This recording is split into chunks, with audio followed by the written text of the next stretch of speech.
Welcome to the Brooklyn Knitfolk podcast. This is episode number 72. My name is Jacqueline. You can find me on Instagram and Ravelry. Pretty much everywhere I'm on social media is at Jacqueline Salem. I live in Brooklyn, New York City with my boyfriend and my two kitties. And I podcast every couple of weeks about knitting and sewing and what other crafty stuff I happen to get up to. So thank you so much for watching. And commenting, liking, subscribing, the whole thing. It means so much to me that you are here and like to see what I am up to. If this is your first time, hello, welcome. We are in the end of summer. Today is August 1st. Is it August 1st today? I can't remember, I didn't look. But we're in the middle of summer and the garden is thriving right now. I'm like harvesting tomatoes every day. All my tomatoes and chili peppers are just doing insane. It's crazy. I just picked a huge haul, which has been amazing to eat like fresh garden food. I started a garden earlier this year also. And you may have noticed, if you've been a follower of the YouTube channel for a while, I've never really branded my YouTube channel before or like created a design for it, which is insane because I'm a graphic designer in my like actual profession life. So I've been working on branding my YouTube channel, which is really fun. So I have like a new thumbnail design and a new YouTube banner header, and so like you may have noticed that has changed or that you didn't recognize it before. So all of a sudden I'm just like feeling like I want to brand my YouTube channel, so I did. So that's been really fun and challenging actually. I've gone through like a lot of designs and couldn't really decide at first like what I wanted to do. It's hard to brand for yourself, I think. As a graphic designer, it's definitely one of the more challenging things to do is brand yourself. So that's something that I've been working on and been having a lot of fun with. I've been knitting and sewing. I have a lot to share with you today. Just trying to think of other life stuff that's happening. Still working from home, of course. I'll be working from home through the end of the year, which is just like really fortunate that my job lets me do that. So anyway, let's get into the projects, I suppose. And I'll start off with a couple knitting projects. None of them are finished, they're just works in progress right now. I mentioned in my latest episode that I haven't been as into knitting lately, and then of course as soon as I say that, all I kind of been doing this past couple of weeks is knitting, but still nothing finished yet, but I'll still show you. So I wanted to finish this pair of socks for Andrew for his birthday. I didn't even finish one, but I did work on them considerably. I got through a heel and I'm about a third of the way through this leg, maybe only a quarter actually. He has a really big foot, I'm using Grenouille Co in her Folklore Colorway, and it's this really beautiful kind of dark, moody green, gray, navy with like these speckles of like black and gold chartreuse. It's very like swampy and mysterious, as the name Folklore would entail. And I'm just knitting a plain vanilla sock. My vanilla sock recipe is a 2x2 rib. For Andrew's socks, I cast on 68 stitches. For my own, I cast on 64. And then usually about an 8 or 9 inch leg. This one I knit just a little bit shorter because I knew I'd have to use a lot of the yarn for the foot. A Fish Lips Kiss heel, which is my heel of choice. And then I'm just knitting on the foot right now. And then I'd use a rounded toe recipe that I really like. So I'm liking how these are knitting up. I showed you these last time, so nothing really to write home about. But making slow but steady progress on those. Just the first one though. I still haven't finished it yet. Because I've also been working on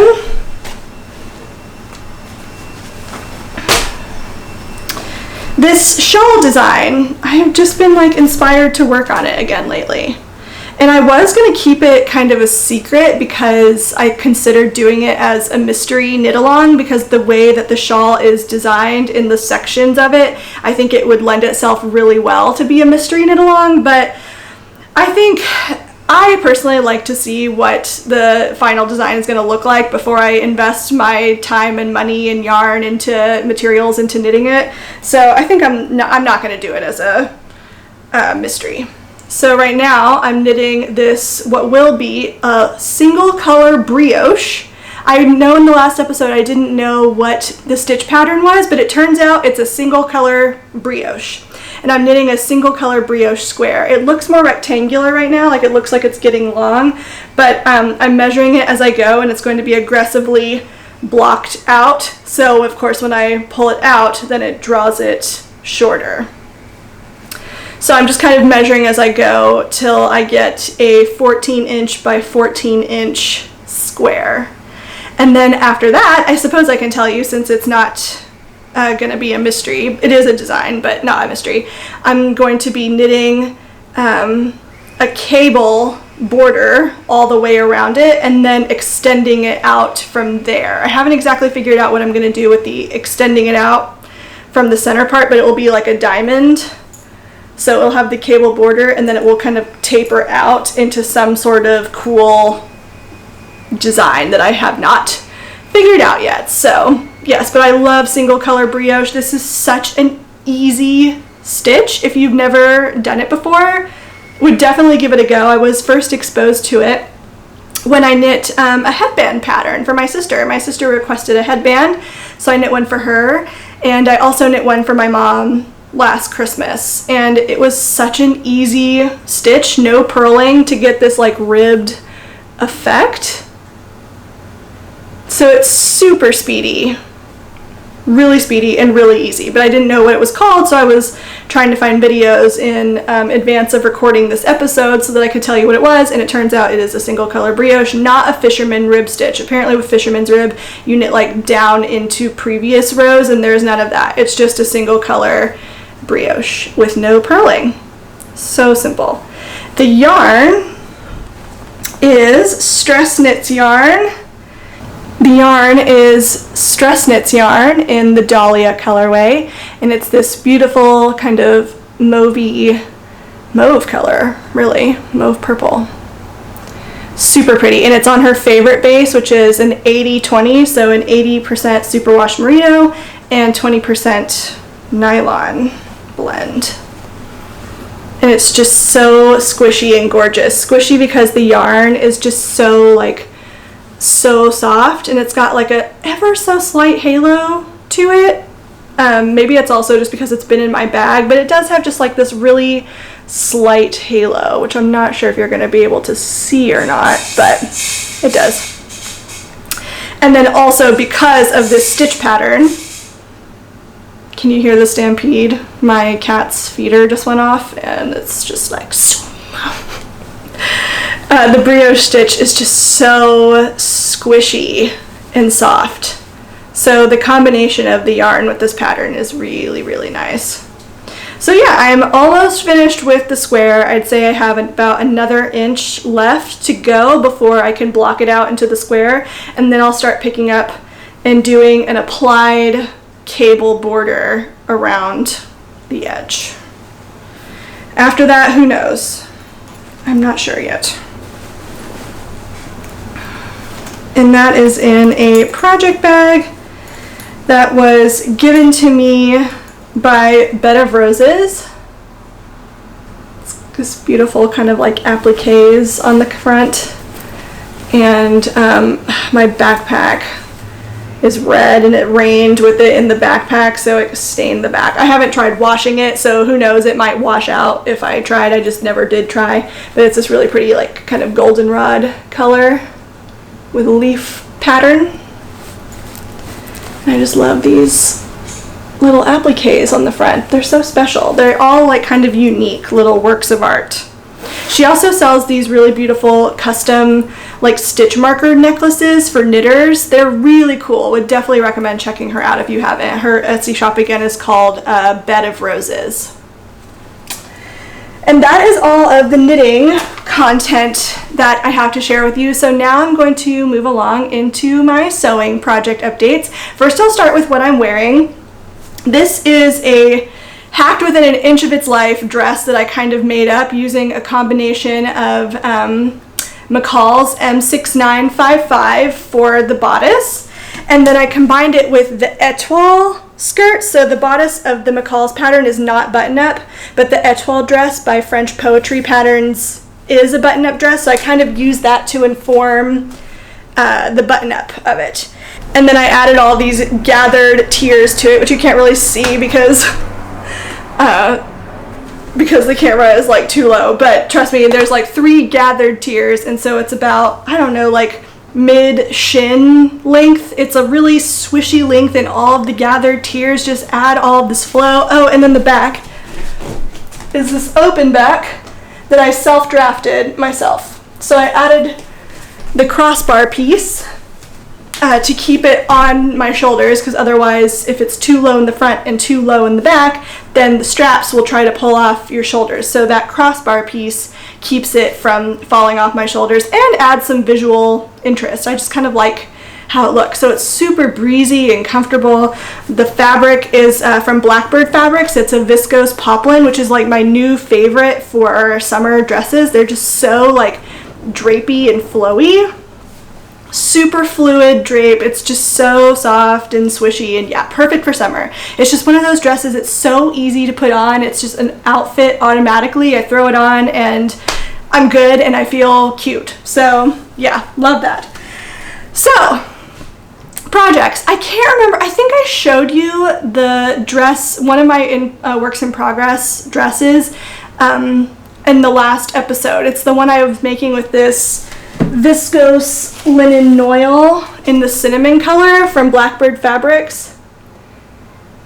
This color is definitely outside of my comfort zone for sure, but when I've kind of like draped it over myself and tried it on, it looks so good on me. I'm half Lebanese, so I have kind of like a darker skin tone, and it's really, really nice contrast, I think, with my skin tone.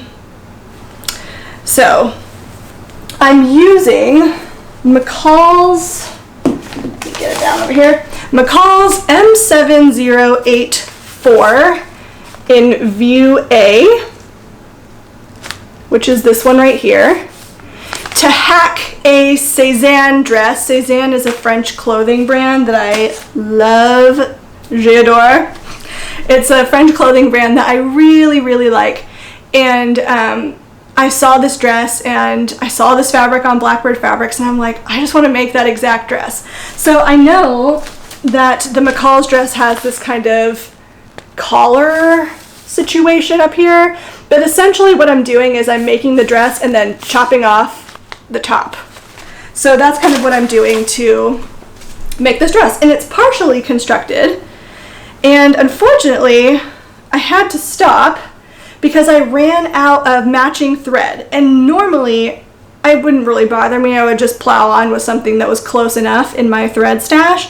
But this dress is a button-up, so it has all of the buttonholes in the front. So there's no way I could get by with not having a matching thread. Of course, I could try to use something that was like highly contrasting, like hot pink or something like that, and that could be cool, but I don't know, I kind of wanted the matching. So I had to wait and put this on pause while I ordered some Gutermann. I honestly don't remember for sure what it's called, but it's a thread brand, and Blackbird Fabrics does this really cool thing on their website where they tell you the thread color match with any given fabric, so that you can order a matching thread with your project, which I just think is like really cool idea in customer service. So knowing that, I hopped onto their website and looked up this fabric to see what their thread match was for it, and then ordered that thread match online, not from Blackbird Fabrics, because they're based in Canada, so it would take forever to get here, so I just ordered it from Amazon. So I'm waiting for that to get here. It should be here by Monday, and then I can pick that up again. Unfortunately, I ran out of the thread on Saturday, so I have haven't been able to work on this for a couple of days, and I'm dying to work on it because it's just been so much fun. The bodice is constructed, the skirt is constructed, and it is a lot of pieces. It's a lot of seams. Like, the bodice is 8 pieces and the skirt is also 8 pieces, which match up. I don't know if you're going to be able to see very well, but they all match up. So it was a very fun challenge to get like really accurate sewing. Not that I like don't go for accuracy in the norm, but this one just required extra accuracy so that the seams all matched up. One thing that's been challenging with this dress is I am a pear body shape, which means that the size of my hips and waist are almost always a different size than whatever my bust is. McCalls sells their patterns in sets, so they have like a larger set of sizes and then a smaller set of sizes. Most of the big 4 patterns do this. This is why I prefer PDF patterns, because they give you all of the sizes usually when you purchase the pattern. But being a pear shape, it's kind of difficult to shop big 4 patterns as much as I like them, because in this particular set, my waist and hip measurement fell into the larger size and my bust measurement fell into the smaller size. So I could only cut the smallest size for the bust available in the larger set. So it is quite big on the bust right now, and it's going to require a lot of fitting.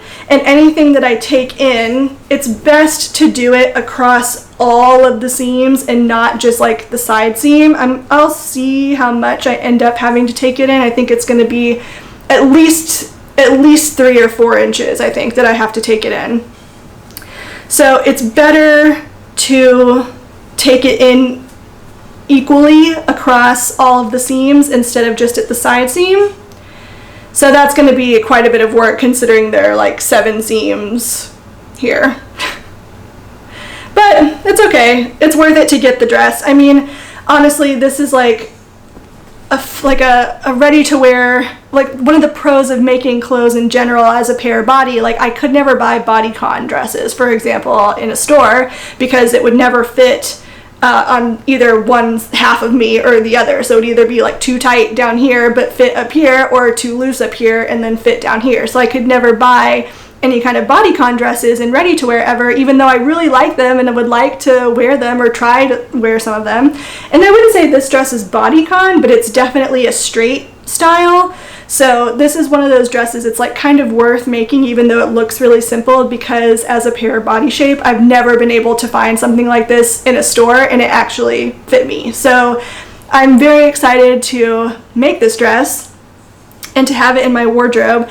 And the color is just like such an unexpected find for me. Like, I really, really like it and I'm very excited about it. So yeah, so I'll have to take it in quite a bit at the bust, but it fits great in the hips so far. Once the thread arrives, all that I really have left is to do the buttonholes, finish the interior seams, of which there are a lot so that they are not raw seams, and then hem it and then finish the top off somehow. I think I'm going to bias bind the top, but not in such a way that you can see it. So I'll like attach the bias binding from the top and then flip it all the way over to the interior so that you can't see it. Speaking of the finishing seams though, that's something I'm really excited about this pattern, because I know you sewists out there are going to think I'm crazy, and I floated the idea on my Instagram. I really want to Hong Kong finish these seams. I know it's insane.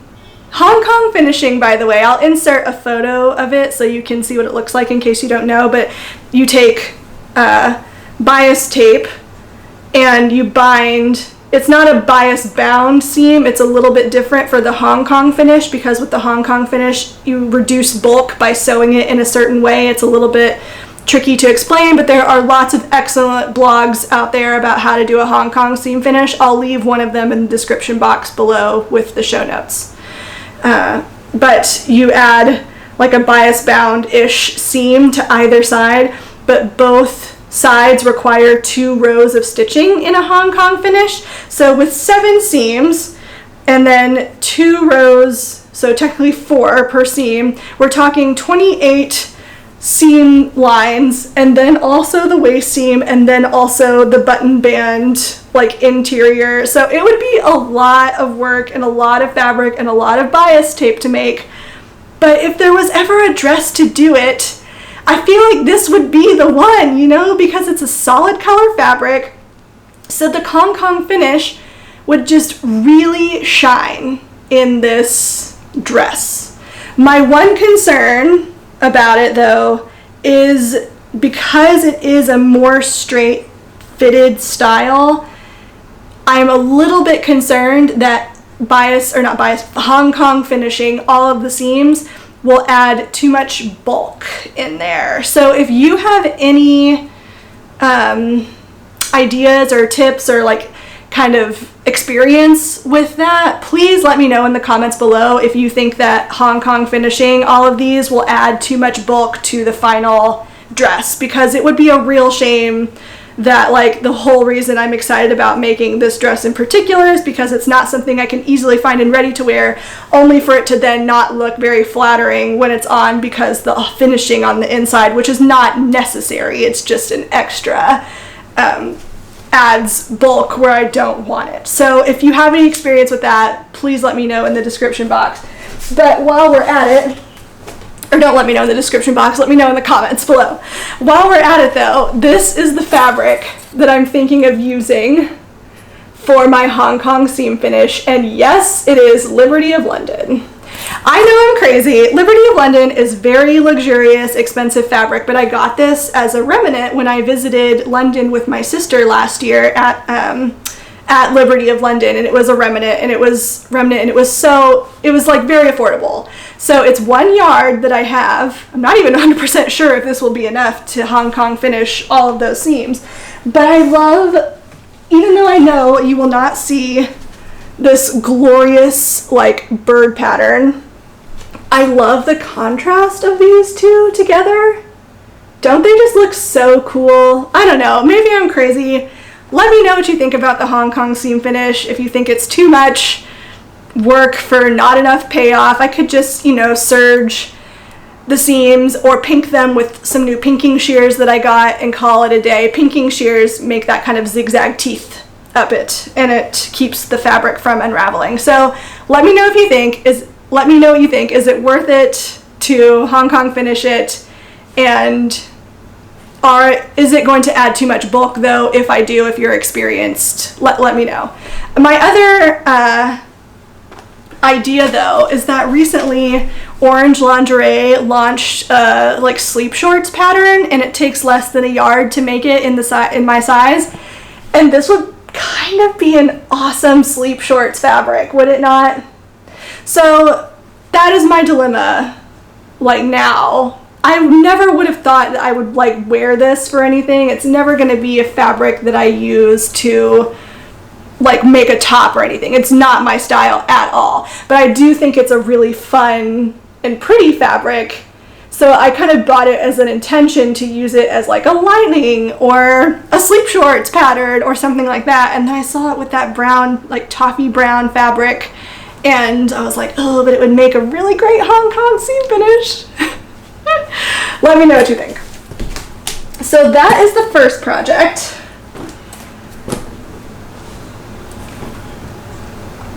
The next one I want to talk about is a UFO, an unfinished object. So I would say sometime last year, I started this Rachel Comey for Vogue top pattern. Super cute. I love it. Here's like the line drawing. Hopefully you can see that. Yeah, there's the line drawing. Super, super cute. Love it. The top, as it is kind of designed in this fabric right here, is a little too structured for my taste. I feel like it sits too far away from her body. If she's wearing more form-fitting pants, so it looks okay, but I feel like it would be more flattering on my silhouette in something that was drapey. So I cut it out of this mystery fabric that I got when I was in Tennessee a couple summers ago. and pulled it out of my whips bag, of which I don't have that many. I'm very monogamous with my sewing projects usually. I usually only work on one at a time and then put it away if for some reason I can't figure something out about it and I just like don't know what to do, or if I'm like waiting, you know, for thread for the case of the last dress. But this one has so many hems. Like the whole thing is like hems for days to the end of your life hemming, and that would be so much easier if the fabric that I chose was not this like super slick slippery fabric, because on top of it being hems for days, they want you to use a rolled hem foot. It's what the pattern calls for you to do, and every time I tried to use a rolled hem foot, it was not happening. Let's just say that it's a steep learning curve for me for using a rolled hem foot. If you have any advice on using a rolled hem foot or how to get better at it, or any tips and tricks while using it, please by all means leave them in the comments below. But rolled hem foot, not my jam, not gonna happen, certainly not gonna happen with this fabric. So I had kind of resolved myself to using my iron to do as small scan to hem as I could, and just like, I'm gonna have to press this the entire way. So I'm just gonna press it and flip it up again and do the smallest hem that I can. The advantage of using a rolled hem foot is that it's a very tiny, invisible like hem. And with a pattern that has so much hem on it, as you can see, we've got like a double layer, and it's very flowy, and there's a double layer on both the sleeves and on the body. It's so much hemming. So the smallest hems that you can make would look best with this pattern. But I kind of just resigned myself that I was going to have to do it by hand and do it using my iron, just like the smallest one that I can, and do it manually, not with a rolled hem foot. So I got this out because I was not able to work on my dress because I'm waiting for that thread, and I was like, oh, I'll just finish this project. And while that would have worked, I took a look at this fabric and I was just like, you know, I don't think this fabric is really me. I mean, it's okay, but it's a little more pink than terracotta. I really like these like rusty colors, terracotta colors, warm tone colors. Like this new brown, cinnamon brown dress is just like, I love colors like that, but this is just a little too pink for my taste. And I thought, if I'm going to put all of that effort into these hems, which would take several sewing sessions for me to do it right and to do it well because it's so visible on the pattern, I'm going to do it in a fabric that I really, really like and I know I'll get a lot of use out of, and that's probably going to be like a black fabric, if we're being honest. So I have decided to toss this one out, but I still wanted to show you, I'm keeping the pattern, I'm just tossing out the cut pieces from them. I wouldn't say I'm destashing the project, I guess I'm throwing it away. I'm trashing this project because I know I'm not gonna wear it. My style has changed, I guess, since I bought that fabric, but I still wanted to show it to you because I think it is a super cute pattern and I'm really dying to make it. Look at this adorable bow detail on the back. It's very French looking to me. I don't know, I really like it. But anyway, it's Vogue V1507. And yeah, I think it's super, super cute. It comes with the top and with this pants pattern. So I am trashing that project, but wanted to show you the pattern. And then last but not least, one more sewing project. Again, I mentioned because I'm waiting for my thread, I was not able to work on that, so I pulled all of my unfinished objects out to see what I could finish instead, and found this top, which is mostly done now. So this pattern is New Look 6560 View A. The top one up here with these big balloon sleeves. I bought it thinking I was going to make the one that's on the model, and I still might someday. Super cute. And I do love how these sleeves had turned out. Here, let me just like kind of try it on. It's not like finished all the way, so that's why I'm not putting it on for you yet, because there are still a few things I need to do to make it more wearable. But this was an unfinished object because I had started it maybe a couple months before I moved into this apartment. So it was like in progress as I was making it. So it has the tie and the interior tie. So these get tied together. I need to trim these ties. I made the tie, it says the ties they tell you to make are like just to cut ribbon, but I went ahead and made it out of the same fabric because this fabric is so sheer. I thought I better make it out of the same fabric so that it's not as noticeable as ribbon would be, but they're too long right now, so I need to cut them. And this top would look a lot better with like more form-fitting pants, I think, obviously not on top of a dress. So one of the last remaining things I need to do, it has a closure on this side and it's done with a button and a buttonhole. So I've done the buttonhole, but I need to attach a button, and I think I'm gonna do like a fabric covered button for it, which I've never done before, but that should be fine. But I love these sleeves. The one thing that I'm not crazy about is that the facing, like with many facings, it just keeps wanting to flip out, and the fabric is so sheer, it would be so noticeable if I like stitched it down on the inside in here. So what I'm thinking of doing is taking a matching thread. I have a really good thread match for this project, and going in a few places, not along the entire thing, but in a few places, and doing a small little like snick into the main pattern piece to the facing to kind of tack it down. If you have a better idea, please let me know in the comments below, but I can't just like stitch it down without it being visible. So I mean, I could make that a feature, but I would see it, and I don't think it would be very cute.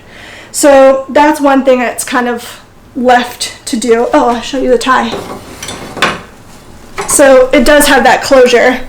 Once I add the button, it'll be a close like that, but there's a tie. There's no belt loops for it or anything.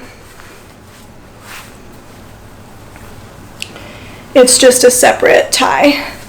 And this is like me living out my 70s dreams right here, this color and this fabric and this style. I love 70s inspired clothing, and so I just think this is like super. I love the sleeves on this. Love them.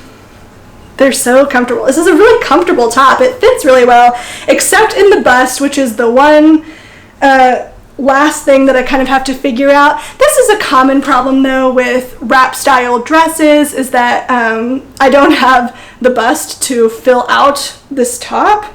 So I need to get like a little snap or a hook and eye and attach it right here so that it doesn't expose me when I try to wear it. But yeah, I think this would just be so cute with like a form-fitting skirt or some sort of form-fitting bottom to kind of balance the volume of the top. But oh my gosh, I just love it. I love this fabric so much. It's so slinky and soft and breathable, comfortable. But yeah, it'll be it'll be perfect for fall, that's for sure.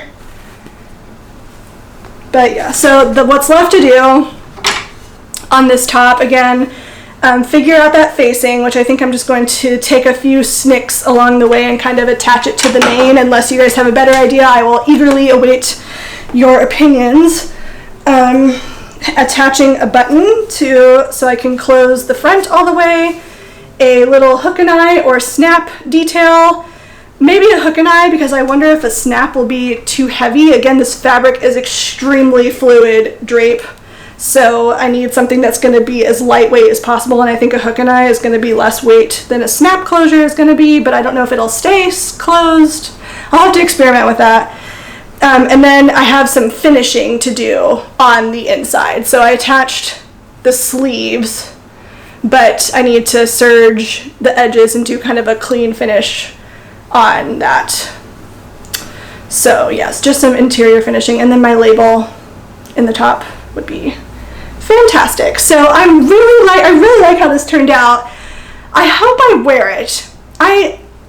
I like the top a lot in theory. I think it's a very like aesthetic top, but I don't wear long sleeves very much. Like in New York, it's really best to dress in layers. So I wear like tank tops with like blazers over them. I wear tank tops all year round, or dresses like this all year round.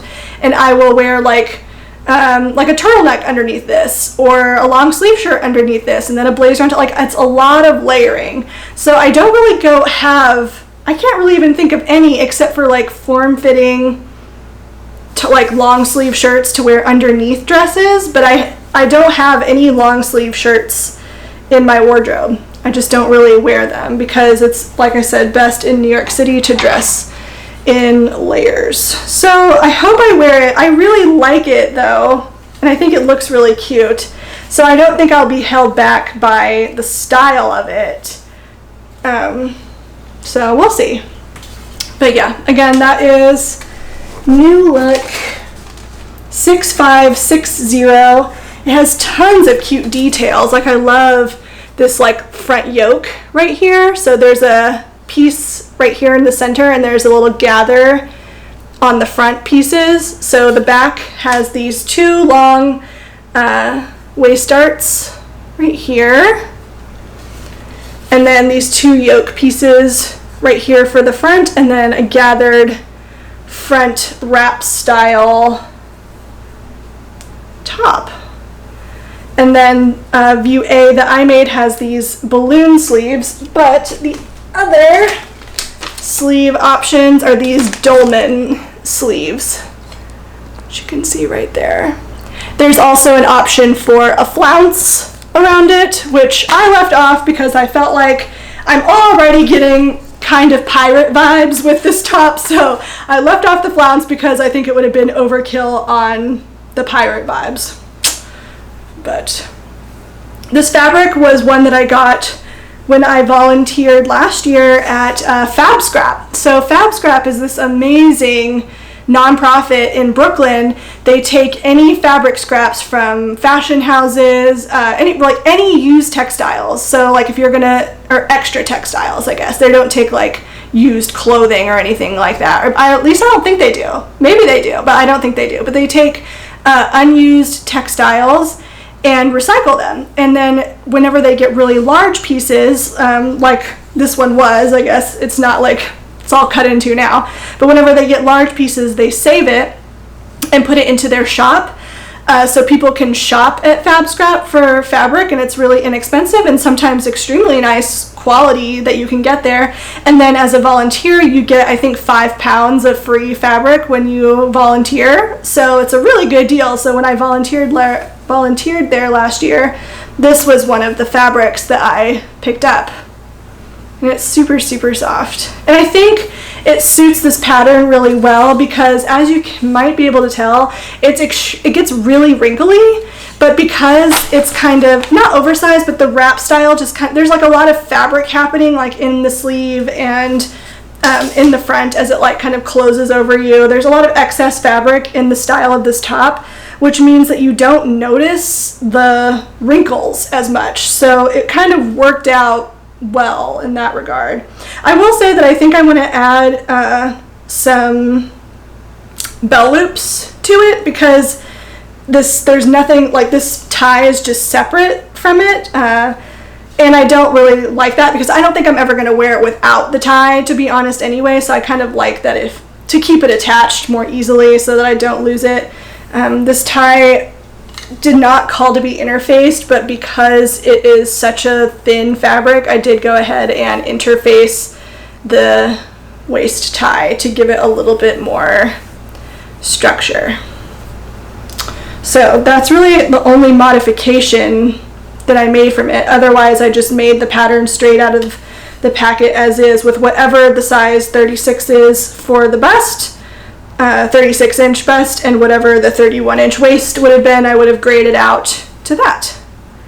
But yeah, really cute. New Look pattern. We'll definitely make this again, I think, if I find myself wearing it. If nothing else, I'll make the short sleeve one though, and I know I'll wear that one. I really like wrap style tops. I think they're flattering and feminine and pretty, and yeah. So that's it for my sewing projects, I do have a few patterns that came into my stash recently. I don't buy sewing patterns very often anymore because I'm so into pattern hacking.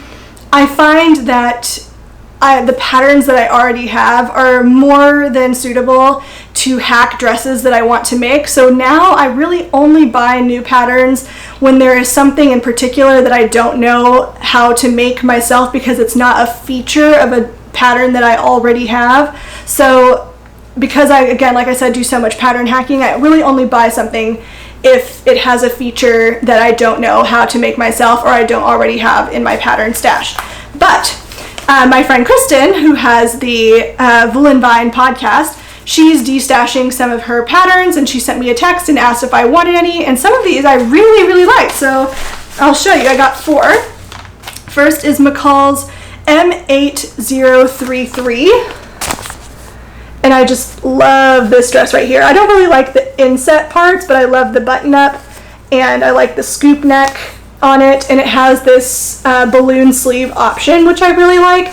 And there's a dress that I really want to replicate. I'll insert a picture of it here, inspired by Jamie Beck, who is just this photographer. I'm in love with her romantic aesthetic, and I bought this gorgeous floaty blue crepe fabric to make that dress, sort of. I can't see the front of the dress, so I don't know what the front of it looks like, but I know that I wanted a scoop neck. I don't know that I want it to be button up or not, but I know that I want it to be a scoop neck with the balloon sleeves like hers are, and a big floaty romantic dress. So I think I'll be able to use this one for that project. The next one I got from her is McCalls M7600. I wasn't aware when she sent me the photos that this was for Knits Fabrics, so I hope I can get away with making it with wovens, because that's what I would rather make with this. So I'll kind of have to look at the instructions and measure it a bit and see what I can do. But I was really attracted to this view in particular because I would love to do like a sheer fabric up here and then a solid non-sheer down here. I think that would be really pretty. 2 more, McCalls M79844. Again, this one has the balloon sleeves, which I'm just like all about in theory. We'll see how much I actually wear them though. It's a separates pattern, and I'm not really into showing my midriff, to be honest. So if I made this, I would probably attach, if I made it out of the packet as is, I would attach the skirt to the bodice and make it a dress and put a zip up the back. But we'll see. But it's, yeah, a tiered skirt option, one with 2 tiers and one with 1, and then this cute top pattern with or without flounce, and I think I would do it without flounce. Super cute. So I like that. And then this one again, another one I didn't know when I looked through the text that she sent me that it was for Knits Fabrics, so I'm gonna have to see if I can wear, or if I can make this out of wovens. But M7593, and I liked this one right here in particular. This was right up my alley. Very 90s style. Especially, I actually have a dress that's like black velvet up here and then black like crepe de chine down here. And it's the most 90s amazing thing you've ever seen. But yeah, it has these other ones. I'm not really a halter top kind of gal, so I don't think I'll make those other ones. This one looks really comfortable though. The wrap style. But yeah, I really like this one right here. So if I make it, I'll make that one. And that's it. Those are the 4 patterns that I got. Really excited about those. Thank you so much to Kristen for giving those to me. I will happily take them off your hands. And that is it for the episode. I wanted to say thank you so much for all of your feedback about the loon dress last episode. It was a kind of a dress that had gone wrong, the first one in a while, and I couldn't really figure it out. And it seems, based on your guys' feedback, not stay stitching was definitely one of the main culprits for why the neckline stretched so much. Again, I always stay stitch if the pattern tells me to do so, but sometimes I just like forget about it if it doesn't explicitly say. But after that, I think any kind of necklines that are cut on bias or in a low scoop or a V or anything like that, I'm just going to make stay stitching the default from now on, even because for some reason McCall's patterns in particular, I haven't noticed it I haven't have to pay attention with other ones, but they tell you to stay stitch like, I don't know, halfway or in the end of the directions when it's like too late for it to really help you that much. So stay stitch your necklines. That's my piece of advice for you. But yeah, not stay stitching the neckline was definitely one of the culprits. And then the type of interfacing that I used could have been part of the reason it stretched out as well. It was a tricky fabric. A lot of people acknowledge that. It could be the fabric as well. It's just a combination of a lot of things. But apparently there are different interfaces for different needs, which I knew they came in different weights, but I didn't know that interfacing with the right kind of interfacing would really make that much of a difference, and it turns out it is possible. So that was also a suggestion from a lot of you, so thank you so much. I think it is potentially fixable. The thing that, like, a lot of you suggested to add a tie in the back to keep it on my shoulders, but it's just like so wavy in the front. I just don't know. I have to try it on again. I need some distance from that project, I think, before attempting to fix it. I'll put it in my UFOs for now and pull it out on a rainy day when I feel like, oh, I should finish that dress. So hopefully I can finish it in the future. But for now, I did learn a lot from you guys about that, so thank you.